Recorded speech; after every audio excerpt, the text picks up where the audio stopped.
Piso. I'm a psychologist. This month I'm celebrating 40 years in my career, and I'm a practice management consultant, primarily in ophthalmology. And what I love to do is share what I think could be helpful or valuable in terms of interpersonal effectiveness, leadership, management, teamwork, culture, communication, and the like. So thank you for having me here. And good afternoon. My name is Ravi Goel. I'm a cataract surgeon, private practice ophthalmologist in Cherry Hill, New Jersey. I'm active with the Academy, with the AMA, and I was chair of the AMA Young Physicians section about 10 years ago, and now I was on the AAE board, and currently I'm the inaugural program director of the Ophthalmology Business Summit, which we have every March once a year, and this year coming up in Chicago in conjunction with the Academy and the AAE. So I'm excited for this session. Excellent. Thanks, Ravi. And I'm Matt Jensen. I'm the CEO of Vance Thompson Vision, who has offices in Sioux Falls, South Dakota, Fargo, North Dakota, Omaha, Nebraska, Bozeman, Montana, and Alexandria, Minnesota. And we're growing like crazy. I also run a small marketing firm that does consulting for practices like yours in industry. And I'm also the bartender of our practice. So, good. Well, this whole thing kind of starts off like a joke, right? A psychologist and 5 business people walk into a bar, but we have a lot of serious things to talk about, because just the simple part of giving care to our patients gets lost in the shuffle of all of the business decisions that we have to help our doctors make every single day. And so we want to push through some of these decisions and some of these topics by hearing from our panel. And the first topic is one that's based on technology. There's more IOLs coming out this year than ever before. There's new innovation coming. The light adjustable lens, for example, it was FDA approved, even though they haven't done a full commercial launch. That'll be in early 2019. With all the innovation that's out there, how do you, one, afford technology, or how do you advise practices that work with you to implement that technology? And Ravi, I'm going to start with you, okay? No, thank you, Matt. That's a great question. Basically, every patient is a VIP. And I remember 10 years ago when a patient walked in and Mrs. Jones needed cataract surgery, I'd say, okay, Mrs. Jones, I'm going to see you on the day of surgery. I would figure out which lens she needed, he or she needed. I would figure out the calculations, et cetera.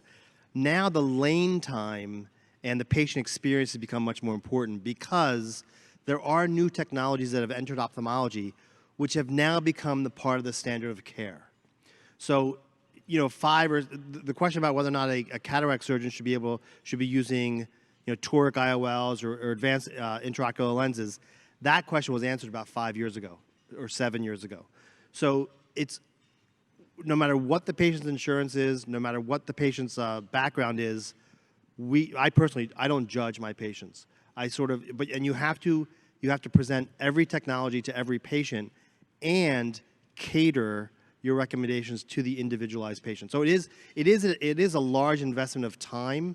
And anecdotally, I'll tell you, I started practice in 2001, and when I started practice, we had the 5x7 index cards. Everybody have those index cards for the patient visits?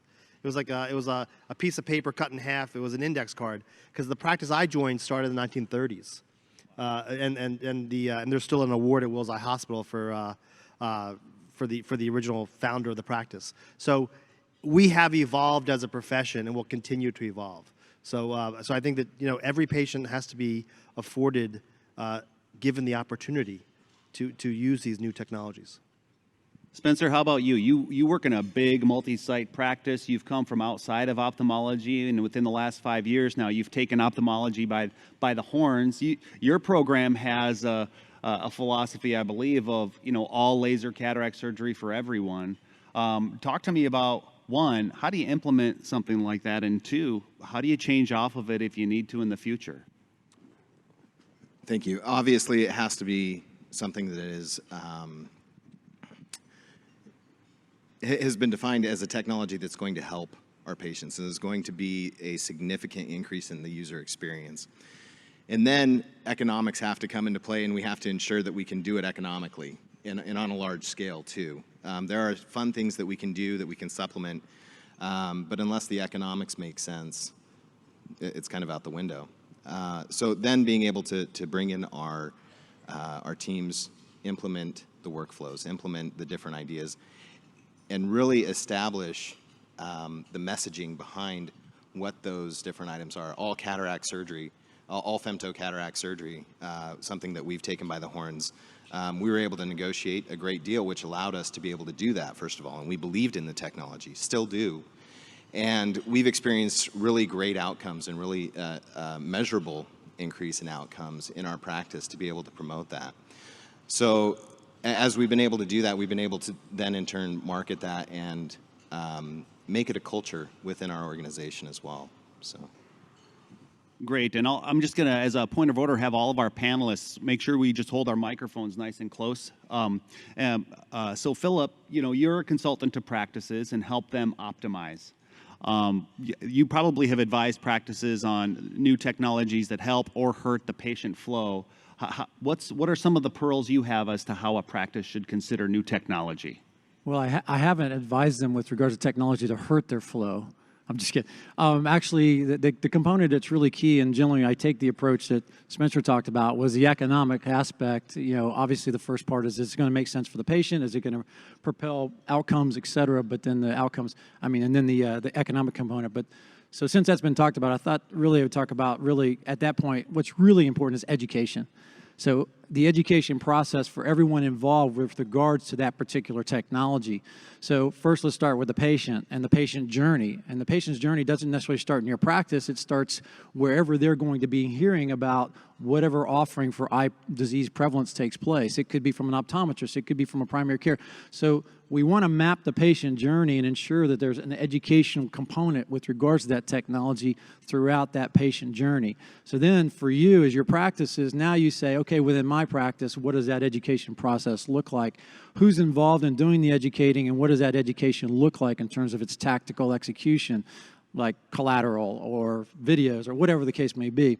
So that's the component I think is really key to have a lot of investment and a lot of thought process behind for you and your practices with regards to adopting a technology is that education component, and really thinking through that and how that touch point with the patient takes place and what that looks like.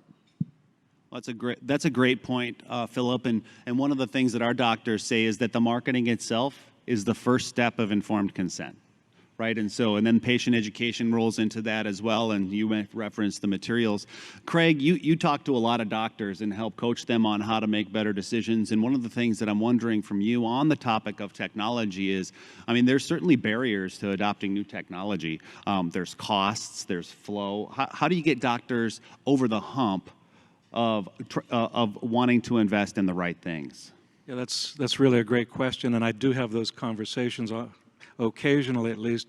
And I borrow heavily from Jim Collins' Good to Great in the section of his book, that classic book, about what he called technology accelerators. And it's a dated book, but it's still contemporary wisdom.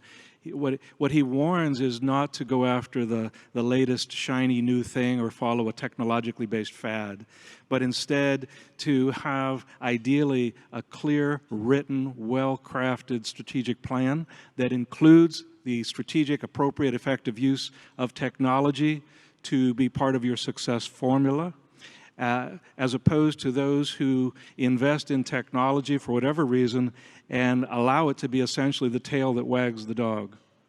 So I would kind of close this part with the idea from Benjamin Franklin, quote, drive thy business, or thy business will drive thee. Have a plan, hire somebody like a Philip Isham, get a great strategic plan, include current appropriate use of technology, but be the dog and wag your tail, not the other way around. That's excellent. That's excellent. And then, of course,